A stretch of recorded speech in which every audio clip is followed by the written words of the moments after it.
نحمدہ و نصلی علی رسولہ الکریم اما بعد۔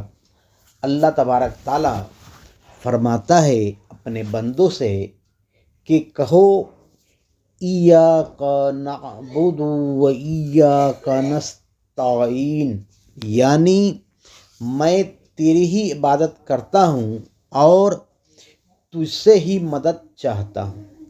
ہر وہ عمل عبادت ہے جو اللہ کی اطاعت میں کی جائے۔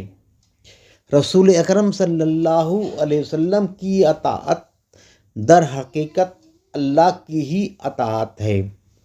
اسی طرح رسول اکرم صلی اللہ علیہ وسلم سے استغاثہ کرنا توسلاً، یعنی ان کی رضا سے یا دعا سے اللہ دیتا ہے، در حقیقت اللہ سے ہی استغاثہ کرنا ہے۔